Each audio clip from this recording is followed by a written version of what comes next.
Hey guys, welcome back to the channel. जय माँ काली, जय माँ कामाख्या। और आज मैं आप लोगों को लेके आ चुका हूँ माँ 18 भुज वाली सप्तशृंगी के दरबार में। तो आज मैं आप लोगों को कराने वाला हूँ माता रानी सप्तशृंगी के दर्शन। और माता रानी के दर्शन कैसे करने हैं, कहाँ पे आना है, यहाँ पे रहने की खाने की क्या सुविधा है, सारी इस वीडियो में आप लोगों को बताने वाला हूँ। तो आप लोग इस वीडियो को एंडिंग तक देखना। और ये पीछे है जो वो बहुत रहस्यमय मंदिर है, महिषासुर का मंदिर। यहाँ पे महिषासुर का कटा हुआ सर है। तो ये सारी चीज़ें मैं आप लोगों को दिखाने वाला हूँ। तो स्टे ट्यून, एंडिंग तक वीडियो को ज़रूर देखना। जय माँ सप्तशृंगी। माँ आदि शक्ति भगवती के हमारे देश में अनेकाधिक शक्तिपीठ और सिद्धपीठ है, जिनमें से 3.5 शक्तिपीठ महाराष्ट्र में स्थित है। इन 3.5 शक्तिपीठों में से आधा शक्तिपीठ है नासिक का सप्तशृंगी माता मंदिर। सप्तशृंगी माता का मंदिर महाराष्ट्र के नासिक से लगभग 65 किलोमीटर की दूरी पर स्थित सह्याद्री के ऊंचे पर्वत शिखरों पर बसा हुआ है। 7 शिखरों से घिरे होने के कारण इसे सप्तशृंग कहा जाता है। और सप्तशृंग पर निवास करने वाली माता भगवती को कहा जाता है सप्तशृंग निवासिनी सप्तशृंगी माता। नासिक सिटी के ओल्ड CBS बस स्टैंड से आपको सप्तशृंगी गढ़ जाने के लिए लगभग हर आधे 1 घंटे में महाराष्ट्र परिवहन निगम की बसेस मिल जाएगी, जिसका शुल्क 120 रुपये होता है। या फिर यहाँ से आपको शेयर टैक्सीज मिल जाएगी, जो सेम प्राइस में आपको मंदिर तक छोड़ देती है। अगर आप अपनी प्राइवेट व्हीकल से आ रहे हैं तो आपको मंदिर के रोपवे काउंटर के पास पेड पार्किंग मिल जाएगा। और हर एक दुकान में भी आपको पेड पार्किंग की सुविधा उपलब्ध है। इसके अलावा शिवालय तालाब के पास आपको बिना शुल्क पार्किंग की सुविधा उपलब्ध है। अभी हम लोग आ चुके हैं कसारा, और यह है कसारा स्टेशन। और कसारा स्टेशन से बाहर निकलते ही वैसे तो डायरेक्टली नासिक जा सकते हैं कहीं से भी, मुंबई से, पुणे से, बट तो मैं अभी वाया लोकल ट्रेन आ रहा हूँ। तो लोकल ट्रेन मुंबई से कसारा तक ही आती है। अब कसारा से सामने जस्ट बाहर ही निकल के टैक्सीज़ लगी हुई है। और ये सामने जो है वो टैक्सी स्टैंड है। यहाँ से हमें लगभग 130 से 150 रुपये के बीच में जो है टैक्सी मिलेगी नासिक के लिए, जो नासिक CBS छोड़ेगी। और वहाँ से फिर बस लेके हम जाएंगे सप्तशृंगी गढ़। तो अपने को मिल चुकी है टैक्सी, और जैसे मैंने बताया था 120 रुपीज़ यहाँ से अपना नासिक CBS के लिए। CBS नासिक का बस स्टैंड है। एक ओल्ड बस स्टैंड है, एक न्यू है। Old CBS and new CBS। तो ओल्ड CBS से अपने को मिलेगी बस जो जाएगी सप्तशृंगी गढ़। इसके आगे अपन लोग कैसे जाने वाले वो आगे दिखेगा। चलते हैं यहाँ से अभी नासिक। तो अभी हम लोग आ चुके हैं नासिक CBS बस स्टैंड। तो CBS बस स्टैंड बस को लिए अभी थोड़ा टाइम था, और बस का यहाँ से करीबन 120 रुपये लगता है पूरा सप्तशृंगी गढ़ तक। डायरेक्ट बस है, कलवण की बस है, वो सप्तशृंगी जाती है, गांव कलवण। तो वो बस पकड़नी है और वो डायरेक्टली सप्तशृंगी गढ़ पे छोड़ती है। लेकिन हमें ये क्रूज़र मिल गई है और जगह भी अच्छा खासा सीट है। तो ये लोग ले रहे हैं 130 रुपये, बस का प्राइस कुछ 120 रुपये। हम लोग जा रहे हैं क्रूज़र से। अभी मिलते हैं डायरेक्टली सप्तशृंगी गढ़ पे। ये जो पहाड़ के अंदर बड़ा सा छेद आप लोगों को दिखाई दे रहा है, स्थानिक दंत कथा के अनुसार माता सप्तशृंगी के महिषासुर के पीछा करने के समय उनके त्रिशूल से वार के कारण ये बड़ा सा छेद हो गया। और एक दूसरी कथा है जिसमें महिषासुर यहाँ से भागने की कोशिश कर रहा था, उसके भागने के कारण ये छेद पड़ा। फाइनली हम लोग आ चुके हैं। पीछे है, ये है सप्तशृंगी माता का मंदिर आदिशक्ति का। और हम लोग आ चुके हैं अभी सप्तशृंगी गढ़ पे। तो चलते हैं फटाफट से और लेते हैं माता रानी के दर्शन। और गढ़ पे जो भी सुविधा है वो सारे भी आपको इस वीडियो में मैं बताने वाला हूँ। मैं सारे जो गढ़ पे दर्शन है वो आपको बताने वाला हूँ कि गढ़ पे के दर्शन किस प्रकार से करने चाहिए। तो वीडियो का एंडिंग तक ज़रूर देखना। और चलते हैं माता रानी के दर्शन को। जय माँ सप्तशृंगी। तो सामने है मंदिर, और अभी हम लोग फ़िलहाल जा रहे हैं शिवालय तालाब की तरफ। और ये शिवालय तालाब क्या है वो वहाँ पे जाके आपको बताऊँगा। और वो सामने दिख रहा है मार्कंडे पर्वत, वो है मार्कंडे ऋषि की तपोस्थली। एकदम चोटी पे छोटा सा मंदिर भी है मार्कंडे ऋषि का।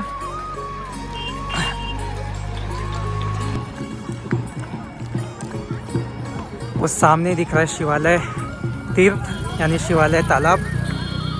यह है मार्कंडे पर्वत।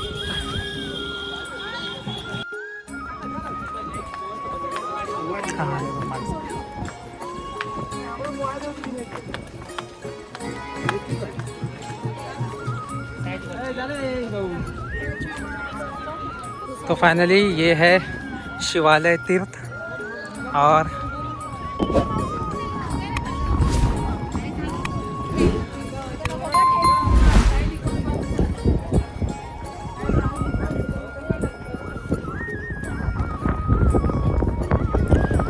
ये सामने है मार्कंडेय पर्वत।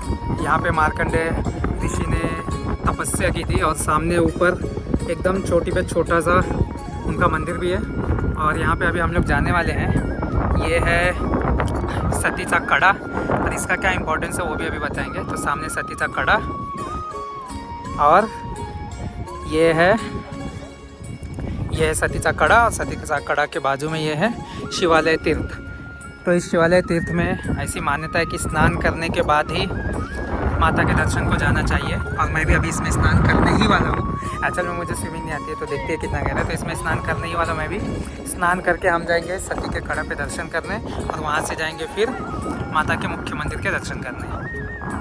तो गाइस ये है शिवाला तालाब और ऐसी मान्यता है कि इसमें स्नान करने के बाद ही माता के दर्शन को जाना चाहिए। तो फिलहाल मैं भी जा रहा हूँ स्नान करने के लिए। मेरे साथ आप लोग भी बहुत छोटी डुबकी लगा लो।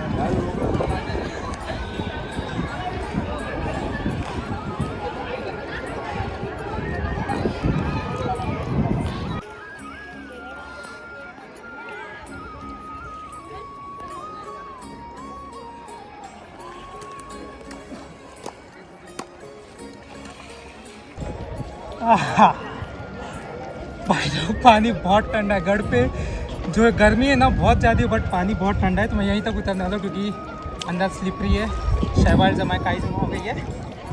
तो माता को प्रणाम करते हैं और स्पिरिचुअल डुबकी लगाते हैं।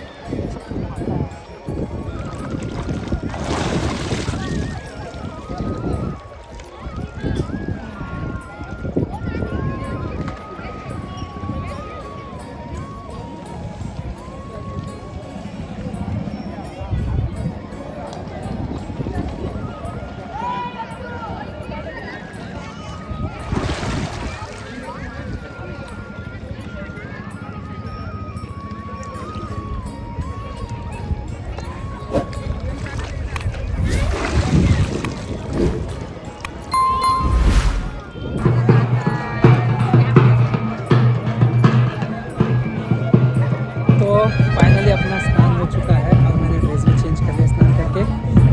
तो यहाँ से अभी हम लोग जाने वाले हैं सती के कड़ा, जो कि इसके बाजू में ही है। और उसका इंपॉर्टेंस है मैं वहाँ पे जाके बताता हूँ। तो पहले यहाँ पे स्नान करना है, इसके बाद सती के कड़े पे जाके, यानी सतीचा कड़ा, इस पे जाके दर्शन करने हैं। उसके बाद जाना है नांदरीवणीगढ़ पे माता रानी के दर्शन। तो लेट्स गो। तो ये सामने है शिवालय तालाब और वहाँ पे एक प्राचीन मंदिर भी है शंकर भगवान का।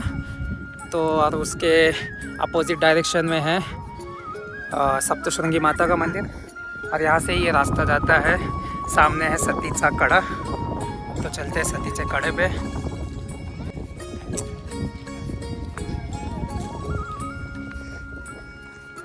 तो ये है सतीचा कड़ा और ये सामने मार्कंडेय पर्वत।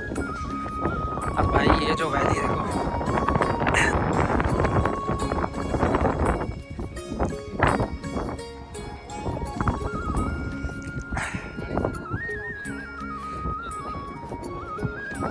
तो आप लोग सामने जो देख रहे हो ये यहाँ पे बैलगाड़ी रखी हुई छोटी छोटी, और ये बैलगाड़ी के जो टायर्स है उसके निशान है ये। और यहाँ से ये सीधा नीचे खाई है। तो गाइज़ ये जो आप लोग पीछे देख रहे हो ये है सती का कड़ा। और सती का कड़ा अगर आप लोग सप्तशृंगी के दर्शन को आते हो तो यहाँ पे दर्शन करना बहुत ही ज़्यादा इम्पॉर्टेंट है। क्यों इम्पॉर्टेंट है? क्योंकि यहाँ पे बहुत ही अच्छी सी एक स्टोरी जुड़ती है कि अपनी माता, जो हम लोग माँ बोलते हैं, माँ अपने भक्तों के लिए किस हद तक जा सकती है। तो वो स्टोरी मैं आप लोगों को बहुत छोटे से मैं बता देता हूँ कि माता की एक भक्त थी, उसने माता को नवस किया था, यानी माता को इच्छा बोली थी अपनी। तो उसने माता को अपनी इच्छा बोली थी कि उसे बच्चा होगा तो वो पाई यात्रा करके आएगी माता के दर्शन के लिए। पाई यात्रा मतलब पैदल यात्रा, एक्चुअल में पैदल नहीं, बैलगाड़ी लेके, जैसे पुराने टाइम में बैलगाड़ियों के साथ आया करते थे यात्रा करने के लिए। सो वैसा ही हुआ, माता की कृपा से उसे बच्चा हुआ और वो अपने गांव से यहाँ तक आई। यहाँ पे आने के बाद और एक्चुअल में यहाँ से एक जूना रास्ता भी ऊपर आता है गढ़ के लिए दर्शन करने के लिए। जब हम लोग जो जिस रास्ते से आए वो नया रास्ता है, तो यहाँ पे आने के बाद उसके मन में पता नहीं क्या आया, जो भक्ति माता की, उसने बोला बाकी सब लोग को, उसने बोला कि आप लोग दर्शन करने जाओ, मैं ये बैलगाड़ी, उसने बैलगाड़ी लेके आई थी, तो उसने बोला कि मैं ये बैलगाड़ी लेकर यहाँ से नीचे जाऊँगी। तो बैलगाड़ी वहाँ से यहाँ तक तो लेके आ गई, लेकिन यहाँ के बाद यहाँ पे खाई थी। तो स्टोरी तो बड़ी है, मैं आप लोगों को शॉर्टकट में सुना रहा हूँ। तो उसने माता का नाम लिया और बैलगाड़ी यहाँ से नीचे कर दी।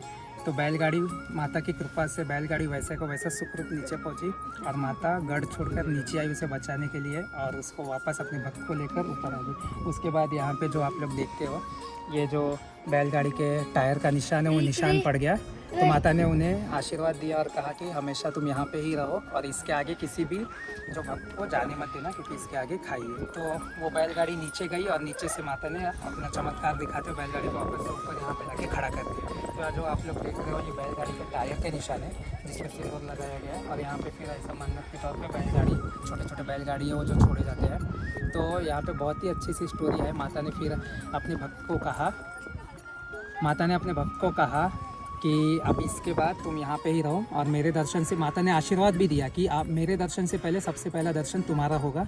तो यहाँ पे पहला मान उनकी भक्त को है। शिवालय तीर्थ में स्नान करने के बाद पहले यहाँ पे आके आपको दर्शन लेना पड़ता है। बहुत सारे लोगों को नहीं पता, वो नहीं आते। तो यहाँ पे दर्शन लेने के बाद ही आपको वनीगढ़ को जो सामने दिख रहा है, जहाँ से माता यहाँ पे आई थी, तो वहाँ पे जाना पड़ता है दर्शन के लिए। ये है फर्स्ट प्लेस जहाँ पे आप लोगों को माता को नमन करना है। तो हमारे साथ चलिए आप लोग भी तीर्थ के दर्शन करने। तो गाइज़, मैंने बहुत छोटे में आप लोगों को माता की जो ये जो स्थान है इसकी स्टोरी सुनाई, कथा सुनाई, और जो भी मुझसे गलती हो रहेगी तो माफ़ कर देना। और दूसरी सबसे यहाँ पे बहुत अच्छी एक बात है, वो है माता ने जहाँ पे अपना त्रिशूल रखा था उसका निशान। तो चलिए आप लोगों को मैं वो दिखाता हूँ, जहाँ पे स्वयं आदि शक्ति सप्तशृंगी ने अपना त्रिशूल रखा था और अपने भक्त को बचाने के लिए इस सती के कड़े पे आई थी। तो ये है सती का कड़ा, और सती के कड़े के पास ही ये देखिए, ये जो स्थान देख रहे हो आप लोग, ये देखो, यहाँ पे स्वयं आदि शक्ति माता सप्तशृंगी ने अपना जो है त्रिशूल यहाँ पे रखा था, और उसके बाद यहाँ से माँ गई वहाँ पे अपने भक्त को बचाने के लिए। तो यहाँ पे देखिए वो त्रिशूल का निशान बना हुआ है, उसके ऊपर ये सिंदूर लगाया जाता है, ये त्रिशूल का निशान है। तो यहाँ पे माता ने अपना त्रिशूल रखा था। तो वो सामने रहा सती का कड़ा, और हम लोग फिर से आ गए हैं शिवालय तीर्थ जो कुंड है। और ऐसे इस गढ़ पर ऐसे छोटे मोटे मिलाकर कुल 108 कुंड है। तो भाई अपना शिवालय में स्नान करने के बाद यहाँ पे सामने है अति प्राचीन सिद्धेश्वर महादेव मंदिर।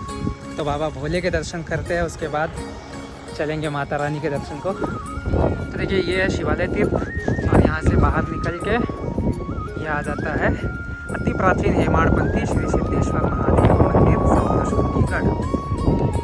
तो भोले बाबा के दर्शन करते हैं। ये शिवालय तीर्थ में यहाँ पे भी छोटा सा एक अर्धनारेश्वर की मूर्ति रखी हुई है।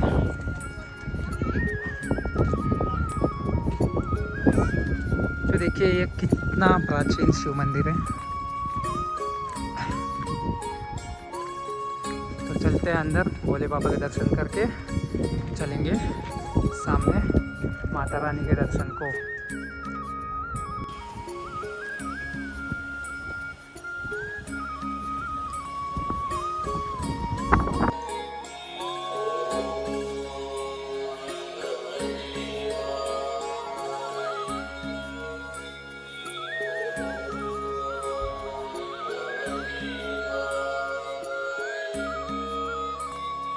ये है अपना सिद्धेश्वर महादेव मंदिर, और इसके बाद अब हमें सीधा जाना है माता रानी के 18 भुज वाली के विराट स्वरूप के दर्शन को।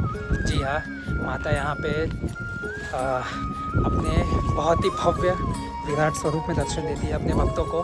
अपने 18 रूप के अवतार में महिषासुर का मर्दन करते हुए माता रानी दर्शन देती है। और यहाँ पे महिषासुर की मुंडी है, जहाँ पे बोला जाता है कि महिषासुर का मुंडी था, तो वो स्थान भी है, वो भी मैं आपको दिखाऊंगा।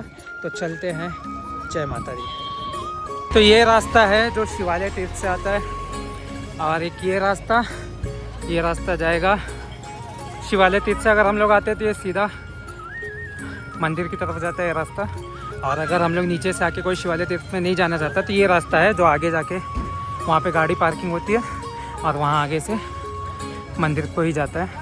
ये शिवालय तीर्थ वाला रास्ता है। और यहाँ पे आजू बाजू बहुत सारे ऐसे आपको दुकानें मिल जाएगी पूजा प्रसाद की, जहाँ से आप लोग परचेस कर सकते हो।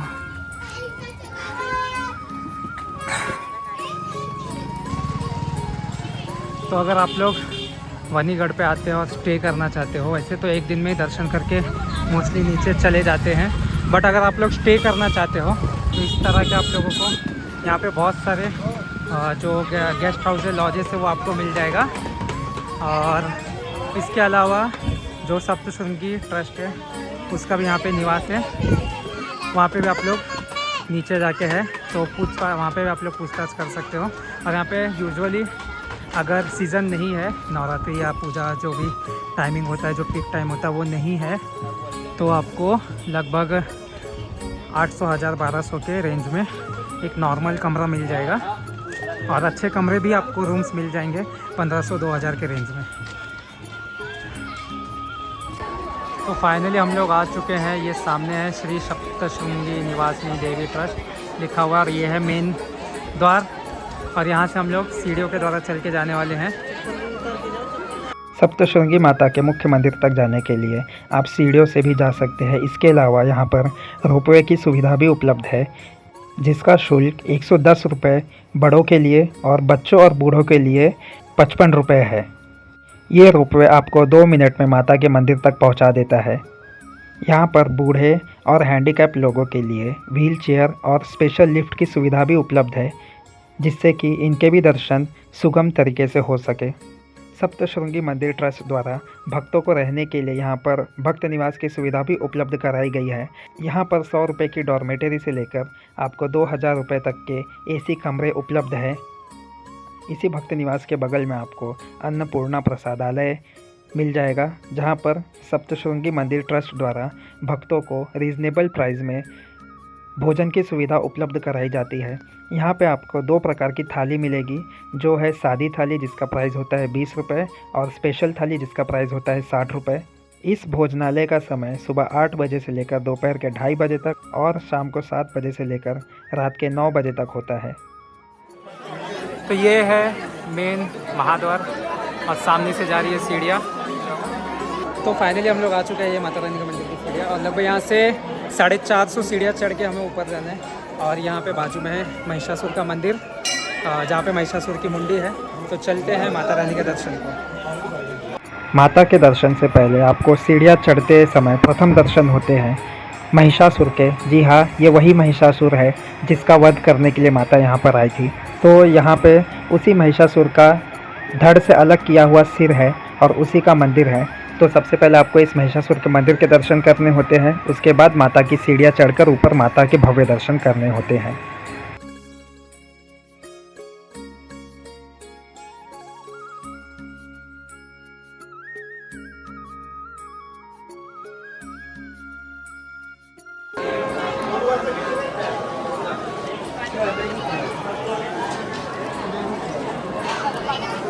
तो यहाँ पे प्रथम दर्शन होते हैं घंटे होते हैं। प्रथम दर्शन तो महिषासुर के थे, लेकिन सीढ़ियों पे आने के बाद ये द्वितीय दर्शन बोल सकते हैं। तो पापा को यहाँ से प्रणाम करके हम लोग चलते माता रानी के दर्शन को। जय माता। तो ऐसी अपने को करीबन 450 से ज़्यादा सीढ़ियाँ चढ़नी है। सेकंड ऑप्शन आपके पास आता है यहाँ का, वो सामने जा रहा है फ्यूनिकुलर रोपवे। तो यहाँ पे फ्यूनिकुलर रोपवे भी है, उसके वो भी मैंने बता दिया है, तो उससे भी आप जा सकते हो। लेकिन मेन मज़ा तो यही है कि ज़रा सा हल्का सा कष्ट देकर अपनी बॉडी को माता के दर्शन किए जाए। तो ये जो रास्ता सामने वाला आप लोग देख रहे हो, ये ऊपर से उतरने वाला रास्ता है। डाइवर्जन दिया हुआ है कि भीड़ ना हो इसलिए, और ये सामने से जो हम लोग आए ये ऊपर जाने वाला मार्ग है। तो गाइस जय माता दी। और माता सप्तशृंगी के दर्शन के साथ साथ हम लोग थोड़ी सी जानकारी भी प्राप्त कर लेते हैं कि माता सप्तशृंगी है कौन।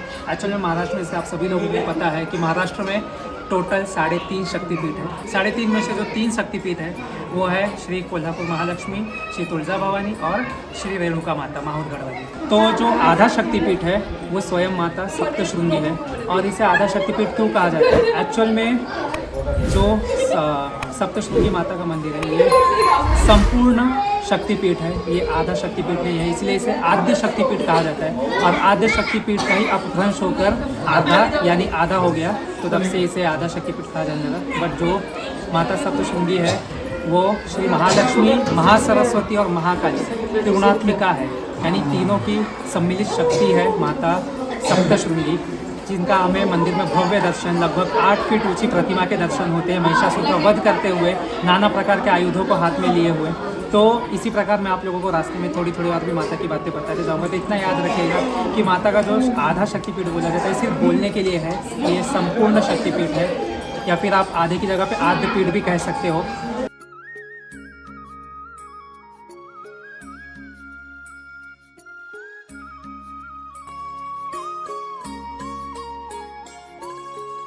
तो गाइस, जब ऐसा कहा जाता है कि भगवान राम और लक्ष्मण भगवान और सीता माता जब वनवास के समय जब उन्होंने दंडकारण्य में प्रवेश किया था, तो ये भी हिस्सा दंडकारण्य का प्रेजेंट जो सप्तशृंगीगढ़ है, ये पूरा हिस्सा दंडकारण्य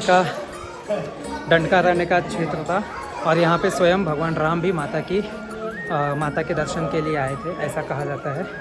तो हम लोग लगभग आधी सीढ़ियाँ चढ़ चुके हैं और ये सामने ऊपर है माता का मंदिर। तो देखो, सीढ़ियों पे भक्तों की सुविधा के लिए इस प्रकार से सीढ़ियों के नंबर्स भी मार्किंग किए हुए हैं। तो हम लोग लगभग 327 सीढ़ियाँ जो है चढ़ के आ चुके हैं और थोड़ा ही दूर है माता का भवन यहाँ से।